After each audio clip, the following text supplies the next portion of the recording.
Hi, I'm Michael Bacon from the Bacon Brothers. And this is Kevin Bacon from the Bacon Brothers, and you are watching The Rock Office.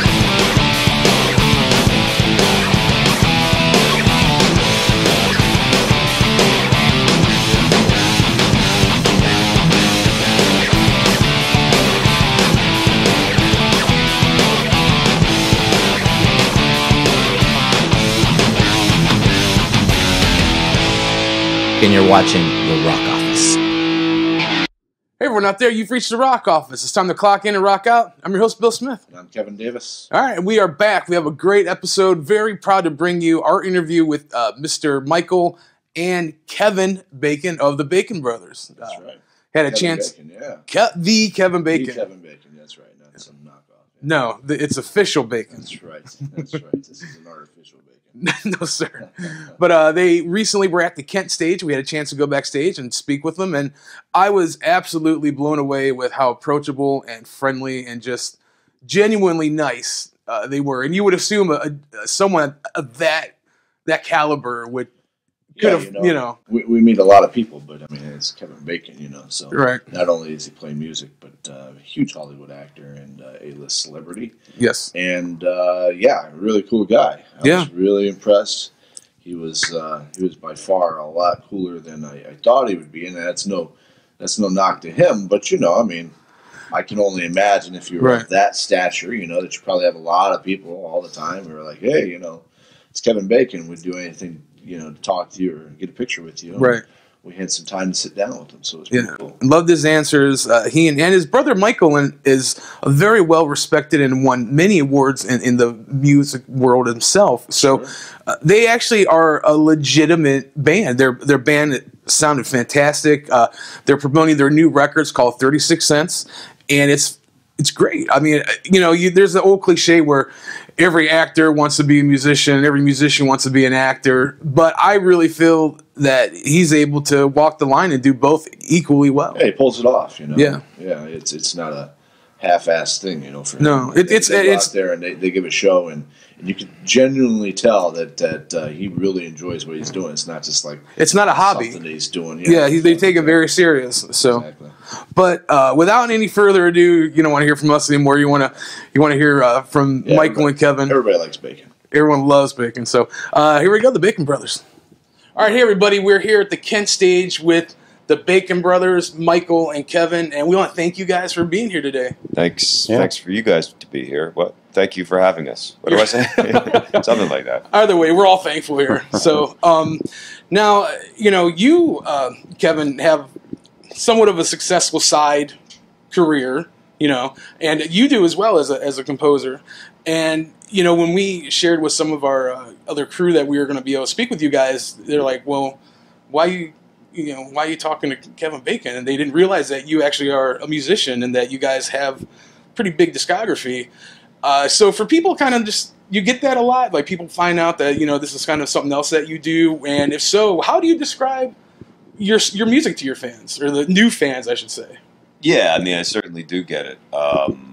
There's a lot of people that say, wow, I didn't know you have a band. And then surprisingly, sometimes people will say, how's the band doing? And that kind of surprises me too.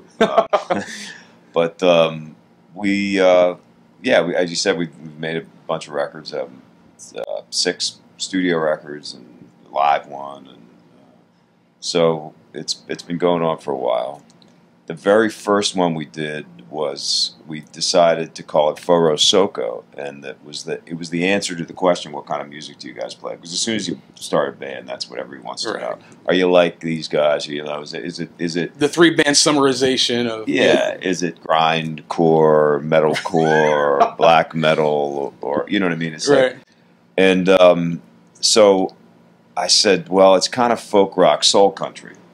And that's where we came up with Foro Soko. Right. And that's great. That's perfect. It's a perfect description for your sound.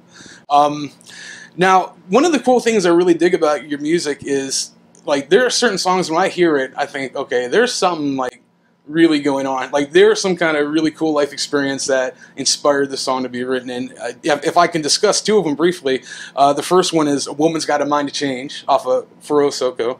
I love that song, and you know, it's like when the album first came out, like I told you earlier, I bought it, and that was like it instantly connected. Can you share a little bit about, you know, what that song is and maybe what inspired it? Yeah, it's very simple. My wife changes her mind all the time. I mean, it's the beginning and end of the Funny, story. so does mine, isn't it? Yeah. What a coincidence. Well, I got to say, though, that is a little bit more of a female quality, and in a way, I think that it's something that I ultimately have learned to admire and actually tried to incorporate a little bit more in my life, which is the ability, you know, I'm one of those people that, and maybe this is kind of a more male thing, it says, yeah, this is the way it's got to be done. I've made the decision, that's the decision, and this is what we're doing. And because there's kind of a safety net around that, I think. But she's just not that way. She just says, you know, I thought I was thinking this, but I've changed my mind. And I think there's you know, it can be a little tough sometimes to live with all the time, but you know, I think there's a lot to be admired about that. So that's what the song's about. The line about, or the verse about, you know, you're going to get tacos, you're going to get Chinese, and it's, I can relate to that. Like, and I think every guy that hears that song can, you know. The other song I want to talk with you guys about on your new album is "Hookers and Blow," and my question is, if there's an after party, are we invited? Yeah. You know, we have the world's most boring after parties. With the Bacon Brothers, it's more like Tylenol PM and backgammon. There's not a lot of... That's not as intriguing a song title. No, it's, right, exactly. That doesn't grab you. Right.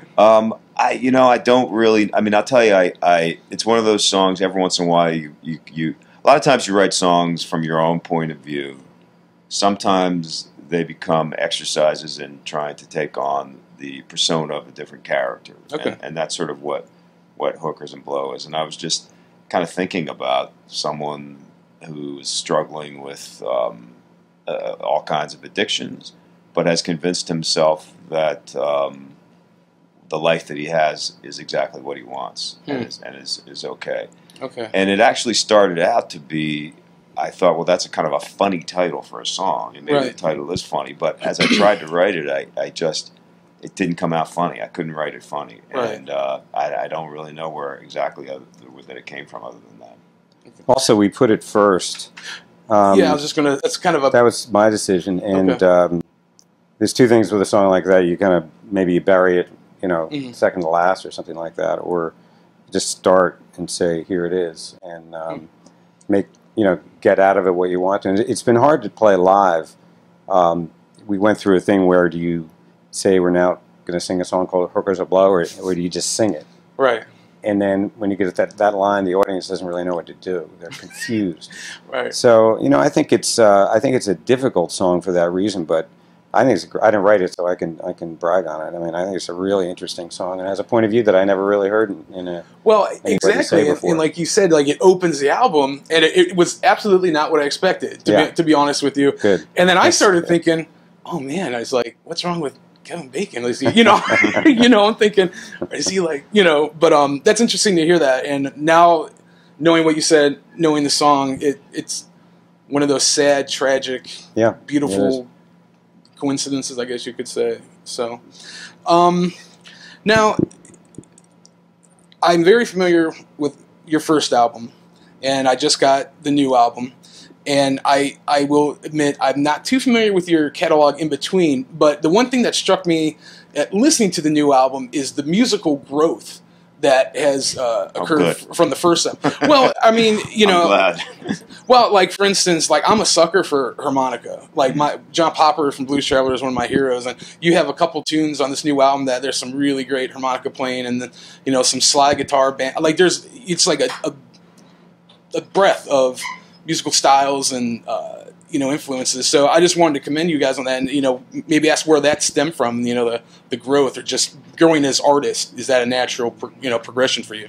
Well, we're happy that and I totally agree, we've grown a lot. I mean, I was doing this for, you know, a singer-songwriter 20 years before we started the band, and so theoretically, I was a professional musician all those years before my brother became one.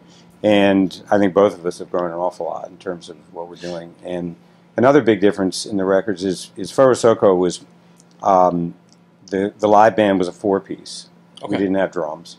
I played all the guitars. We didn't use any extra guitar players because I think one of the reasons it was that a friend of Kevin, he was talking, a guy in the music business, I don't remember who it was, and the guy said, just don't overproduce the album. And I think that was a really good piece of advice. Yeah. And we kept it very simple.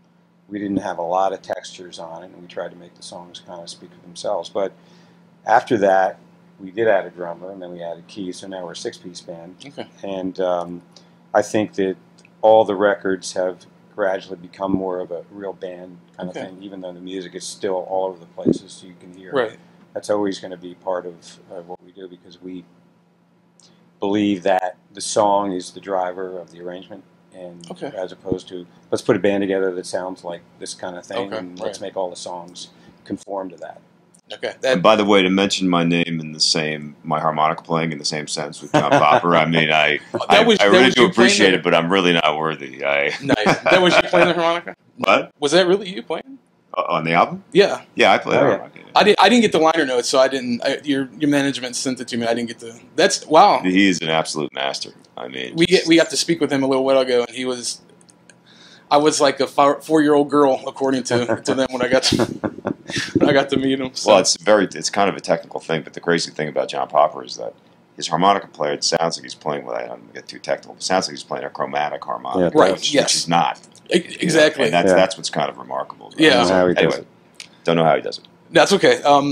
We touched on this briefly while we were chatting beforehand. I want to come back to it. Your time with Mr. Hall on live at Daryl's house. I was so impressed that you guys really, you especially Kevin, vocally. I thought you really held yourself well against Mr. Hall, who is arguably one of the best singers in rock history. And I was just really impressed. Maybe tell me a little bit about that experience, if you would. Yeah, it was amazing. We knew Daryl. We opened for them once. Okay. And also, there's a little bit of a Philly connection there. Right. And he asked us to do it, and there was so much about it that was so much fun because we work with the same guys over and over again. So to step out of that and jump into another band, an incredible band where everybody is just like top notch players. And also to, he wanted to do a couple of our songs and wanted to take some verses. Now, I agree with you that I think his voice is a seminal rock and roll voice. Oh, yeah. And I was thinking the other day that if you go back, it's kind of corny, but when you listen to We Are the World, you hear all those different voices. Yeah. And when Daryl comes in, it's so specific in the way that he phrases and takes that one line and just makes it so cool. So to actually hear him sing some lines that we wrote and put his thing on it was just, I was like, wow, I can't believe this is happening. Wow, that's awesome. Well, good for you guys. I'm sure, have you got a chance to work with, I heard an interview you worked with the Bellamy Brothers, are kind of musical heroes of you. Have you got a chance to work with anyone else like that you admire and look up to? Not really collaborate. I think that's sort of the only two really collaborations we've done.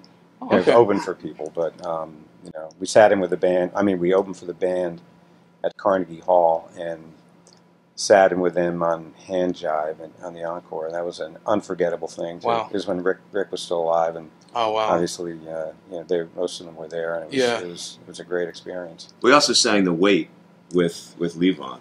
That was right, we did his show too. Yeah, that's he right. had that thing called The Ramble. The band is my all-time favorite band. Yeah, I kid you not. Arguably, well, I'm sure you've heard too. of the Ramble that Levon used to do up in his barn. Well, we did that with those guys, and that was really another cool. Incredible thing, and so glad that we got a chance to do it and to have a little hang with him. Yeah. Well, Robbie and Garth are the only ones still around. Yeah. So. One thing we like to ask all of our guests we are big fans of like Record Store Day and record stores. We really admire and appreciate physical music, LPs, CDs. Mm-hmm. So we like to ask our fans, where do you guys stand on the digital versus physical music? Do you guys have a preference, or do you have an opinion on either way? A lot of people we speak to kind of despise the digital format, and So we'd like to ask our guests, what do they think? They have any thoughts or feelings on the matter? Well, I'll start on that one. For me, I don't really consume a lot of popular music or culture, really, because I'm too busy and I'm all over the place. And when I'm at my leisure, it's not the first place I go to listen to music because I'm kind of sick of it. Okay. So for me, iTunes and the downloading thing is great because I can spontaneously get something at that moment as opposed to really looking through and trying to get a collection sort of thing. So it works very well for me. Very good. I was disappointed when we went down to cassettes because I liked holding the album jacket and looking through it and poring over it and seeing what musicians were. I mean, even when I was really young, I was looking to see who played on things and if they were cross-pollinating with other, and I always found that kind of fascinating. Oh, yeah. So what surprises me is that I'm not going to make an argument for sonically, for vinyl versus digital, because I mean, the part of what's going on with music now is also that it's all being listened to in earbuds. So that in itself is like a whole different world from the music that we grew up with, where you were in a room and it was there. But I do think that it would be nice if all digital music came with a digital copy of the record jacket with the leaf, and it doesn't. Right. You know Absolutely. what I mean? I keep thinking, why can't I get I know there's the liner notes, and some pictures and whatever, and that's to me should just be an automatic part of getting even a single. Right. I'd say it'd be an easy thing to do. I agree. That's awesome. So, one last question. I know you guys are busy. I won't keep you too much longer. What's on the horizon for you guys? Are we going to hear any new music soon? Or, I know you said you're wrapping up the tour. Can fans be on the lookout for anything? I know 36 Cents is still very new for you guys. Well, it's not. It's actually just. It's the street date is in September, I think. Oh, okay. Well, maybe the 16th. Oh, okay. Well, then that I guess is on the horizon. So on the horizon. You can pre-order it now. That's right. You can pre-order. Yeah. We give a track on the pre-order on Amazon and iTunes. Cool. That's Chris, the manager, for those wondering who who the voice from above is. Sneaking his way into our podcast. There you go. Everyone needs their 15 minutes of fame. Looming at the door because we have a sound check. Yes. We will wrap this up shortly. Actually, that was the last question. So, Mr. Bacons, thank you for being on the show. We really appreciate it. And hopefully we can maybe see you guys next time around and come to wonderful Ohio area. So, awesome. Thanks for having us. All right, that was our interview with Kevin and Michael Bacon of the Bacon Brothers backstage at the Kent stage in lovely downtown Kent, Ohio. Those guys venue. Those guys are great. They're very accommodating every time we've gone there. Absolutely. But we hope you enjoyed the interview. For us, it was a true treat and a highlight of our journalistic career, I can safely say. Yeah, it was really rather. It was nice meeting him. Not just because it was Kevin Bacon, but being able to pick his mind in regards to some things, and it was a great opportunity, and we appreciated that. Yeah. Want to thank all the people, their management that arranged everything, all the behind the scenes people. Thank you. We also would like to thank the Bacon Brothers. They've shared some of our things already on Facebook and Twitter, and we've gotten tremendous response from that. So we thank you, Mr. Bacon, for all your support. Yeah. But I hope you guys like what we're doing. Please continue to support us. We love all the comments on Facebook, on Twitter, and YouTube. We now are on Vimeo, another avenue that you can catch what we do. And Kevin will put the address on Vimeo right here. We're also on Facebook, facebook.com/rockoffice, Twitter at @the_rock_office. And, of course, you can find us on YouTube and iTunes podcasts. Absolutely. Make sure you check our website out. Give us some love. Go over there. Check all those things out. We've got a merchandise link that's there with some Rock Office shirts that are available, some stickers and some stuff like that. That money goes directly to help fund what we continue to do with this, not into our pockets, but with this so that we can continue to bring great artists like Kevin Bacon and Michael Bacon, as well as some of the artists that we have coming up, and some of those that we're trying to arrange for our 4th season. So we really hope that you guys check that out.